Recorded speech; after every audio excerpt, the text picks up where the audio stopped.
নমস্কার বন্ধুরা, মুর্শিদাবাদ ভিলেজ কিচেনে আরও একবার সকলকে স্বাগত জানাই। আশা করি সকলেই খুব ভালো আছো, আমিও খুব ভালো আছি। আজ আমি তোমাদের সকলের সঙ্গে শেয়ার করব সামুদ্রিক মাছের একটি রেসিপি। এই সামুদ্রিক মাছটা খেতে কিন্তু খুবই ভালো লাগে, তো অনেকে এটাকে রকেট ফিশ নামেও জানে। তো চলো বন্ধুরা, রান্নাটা শুরু করা যাক, দেরি করব না। তো দেখো, ফিশ কারি বানানোর জন্য আমি এখানে কি নিয়েছি। ফিশ কারি বানানোর জন্য আমি এখানে 500 গ্রাম মতো রকেট মাছ নিয়েছি, বা আইলা মাছ বলে অনেকে। মাছে প্রথমে কিছুটা পরিমাণ নুন দিয়ে দিয়েছি, এবারে হলুদ দিয়ে দেবো। তো নুন হলুদটাকে খুব ভালো করে আমি কোট করে নেব।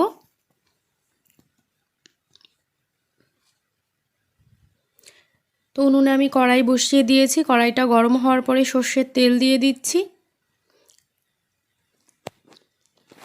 তেলটাও আমার গরম হয়ে গেছে। তো তেলটা গরম হওয়ার পরে আমি একে একে মাছগুলো ভাজার জন্য দিয়ে দেব।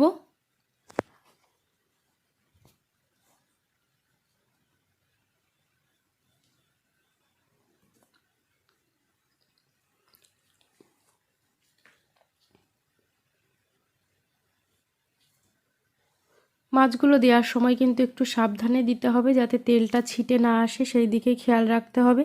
তো মাছগুলো আমি সব দিয়ে দিয়েছি, একদিকটা ভাজা হয়ে গেছে।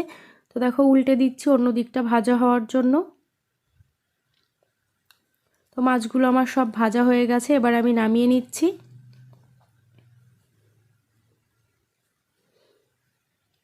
তো এবারে ফোড়নে দিয়ে দেবো কিছুটা পরিমাণ জিরে। তো ফোড়নটা আমি খুব ভালো করে ভেজে নেব, মোটামুটি 20 থেকে 25 সেকেন্ড মতো, যতক্ষণ না এটার রঙটা চেঞ্জ হয় আর একটা সুন্দর গন্ধ বের হয়। তো জিরেটা আমার ভাজা হয়ে গেছে, এবার আমি দিয়ে দেব আগে থেকে কুচি করে কেটে রাখা পেঁয়াজ। এখানে আমি মাঝারি সাইজের একটা পেঁয়াজ নিয়েছি। তো পেঁয়াজটা আমি দিয়ে দিয়েছি, পেঁয়াজটা খুব ভালো করে ভেজে নিতে হবে। পেঁয়াজটা আমার ভাজা হয়ে গেছে, এবারে দিয়ে দিচ্ছি একটা টমেটো কুচি। টমেটো কুচিটা দিয়েও আমি কিছুক্ষণ ভেজে নেব।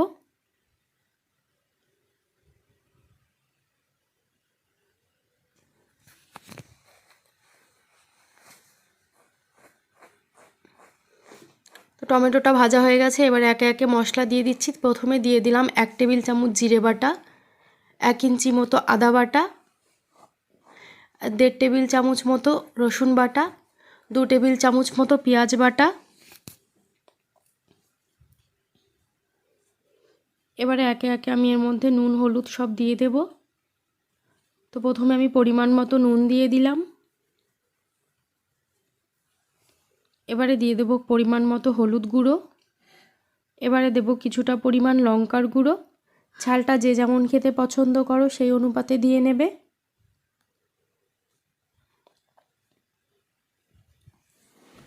তো এবারে সব মশলাগুলোকে আমি খুব ভালো করে কষিয়ে নেব।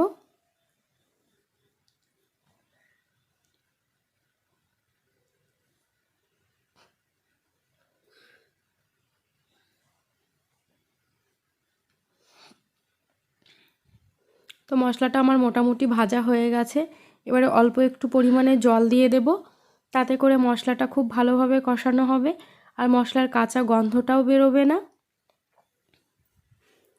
জলটা দেওয়ার পরে আমি খুব ভালো করে একটু নেড়ে নিচ্ছি।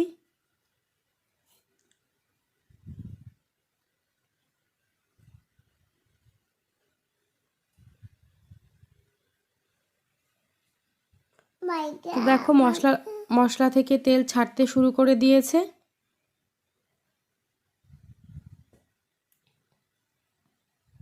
মশলাটা কিন্তু আমার কষানো হয়ে গেছে, তোমরা দেখতেই পাচ্ছ।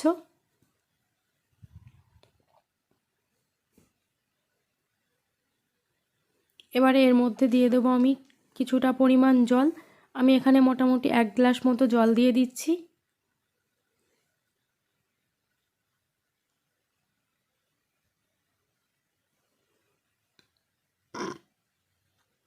জলটা দেওয়ার পরে খুব ভালো করে একবার নেড়ে নেব। এবারে ঝোলটা ফুটে ওঠা পর্যন্ত অপেক্ষা করব। তো ঝোলটা দেখো ফুটতে শুরু করে দিয়েছে, এবার আমি একে একে ভাজা মাছগুলো সব দিয়ে দিচ্ছি।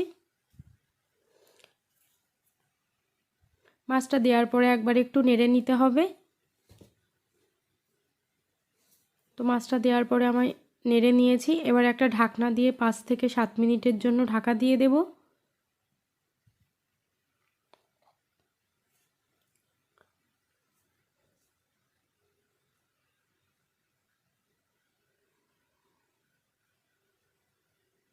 তো ফিরে এলাম 5 মিনিট পরে। ঝোলটা দেখো অনেকটাই কমে গেছে, কত সুন্দর একটা গ্রেভি তৈরি হয়ে গেছে।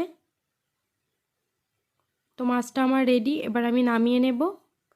কত সুন্দর দেখো বন্ধুরা দেখতে হয়েছে, এটা খেতেও কিন্তু খুবই ভালো হয়।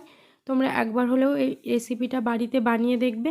আর আমার এই ভিডিওটা যদি ভালো লাগে প্লিজ আমার চ্যানেলটাকে সাবস্ক্রাইব করে পাশে থেকো, বেশি বেশি করে শেয়ার করো, লাইক করো। আর সকলে খুব ভালো থেকো, সুস্থ থেকো। আজ এই পর্যন্ত, দেখা হবে পরের ভিডিওতে।